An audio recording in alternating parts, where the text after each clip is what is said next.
چیزی که ما رو گزارش رسته تا همین هنون یه لحظه یافت.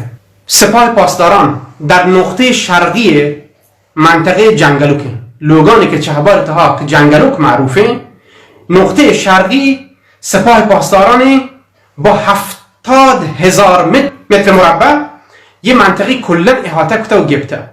بغلشان من بلوچان لوگ جاگاه پهمه میز سرزمینه، پهمه زمین کانش هم تصرف کتگم، ولی یه جاگاه پش کپته بوده. سمت غربی شرکت نفته و مدیریت شرکت نفته.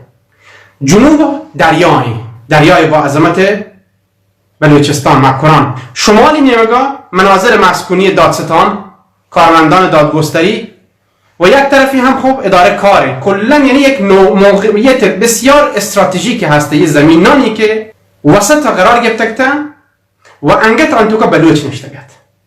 سپاه پاسداران سال 80 شمسی چون یحتگت یه منطقهش گرفته بوده و زمینش کاربری سپاهش کته بوده و منطقهش عملا اداری کتگد.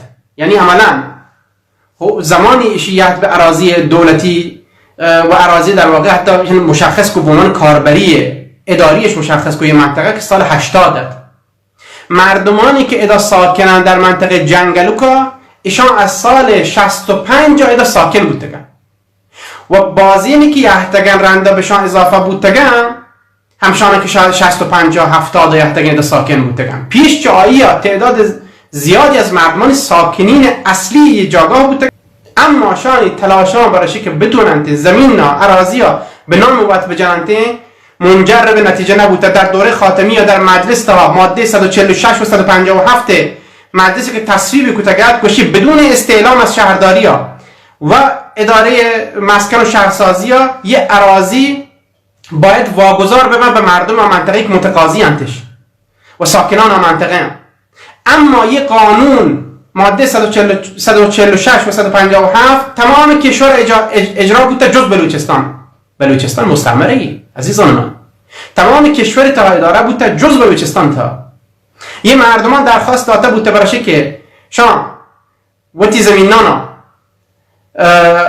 آباد بکنن بهشان سند بدهند تیمشان درد نبوده تا ایشی که سپاه پاسدارانشان خاری دیده بودی وسط ها ما بلوچان نه، یعنی میگه سپاه یعنی میگه دادستانی، دادگستری، ادارات، کارمندان، یعنی میگه اداره کار، کلا یه موقع حساس بیمارستانی مگه ایشان نتون که موضوع تحمل بکنن. سپاه پاسداران مردمان بودی چمان دیده ما با شاهدانی که نتونن بیاید مصاحبه بکنن ما زنگ گفته گزارشش داده بعد که ما لاو موضوع اعلام کردگد گوشی آقا جان ما مردم دیده که یه لوگش کپرش بون داده و جهته رفته ساختمان سپاهی تو که وارد ساختمان بودگن یه لوگ کپریش در ظرف 4 روز تو که 3 منطقه جنون آمیز سپاه پاسداران یه په بون داده آتشش داده و هنو اعلام بوده هم شهرداری هم شورای شهر بره جست بکنه اشانش گوشته که شما کار نی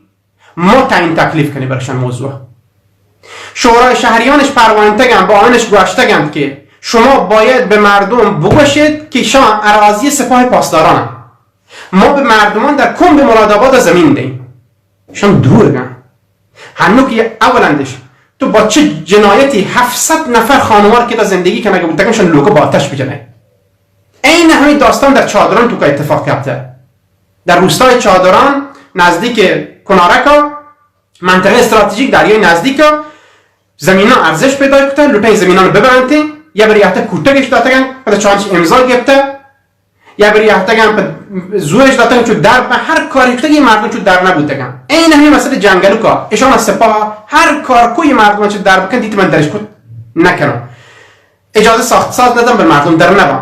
آخرین راه حل خبیثانه و پلیدانه کهشان ذهن تا یحتش این که مشان بمب بدین آتشش بدین یحت بونش دادن لوگا مردمان آن هم چون لوگان کپری بودن بازین چشان من نظرم چه ماده ایشان استفاده کتر یا فقط بخاطر شک کپر بودن به سرعت شان بون گرفتن و رفتن جزغاله بودن بلا فاصله یا حتی چادرش پانجتا چانه میگه لحظه خیرش هم پروانیده میشه آقا شما کار خیر انجام بدید بشان چی بدید وقت هم یعنی کنترل رسیدگی آب امین نیستیم و شان ما به مرادآباد منتقل کنیم. دا زمین کاربری حکومتی هستین، کاربری اراضی دولتی هن، کاربری اداری هن و شی مال سپاه پاسدارانه. ما در مراد آباد زمین ده. اولندش شما بچه همچه جنایتی انجام بدهید، مردم چود زمین من در بکنید. ثانیاً شما در کمب مراد آباد دروغ بندگاهید با آن زمین ندهید، چون همین الان کمب مراد آباد مردمان با مشکل زمین مواجهن. شما چی کنید؟ رای بودم یه مردمی زمین رو پچ کرد، پروژه تخریب کنید، شما رای اون ساکن کنید، پچ وعده مفت کلزی به مردم دهید. کدی شما وعده در گذشته اجرا بود که مجدد هنوز اجرا بند. همین خبره که بوشگایم صدرنده پاس وارد تا مجلس رو، تا استانداری رو، تا فرمانداری رو، شهرداری رو، اداره مسکن رو، تا یه تیم به شورای شهر پیچ وارد آخر گنده قضیه هنگار بوده. این مردم سرگردان و حیران بلوچان کجا زندگی بکنن تو سرزمین تا. یه اتفاق برای چندمین بار این که بگم گجر این کار انجام دهگان سپاه پاسدارانی که منطقه حکومت نظامی بوده و جنایت کنه که راه ما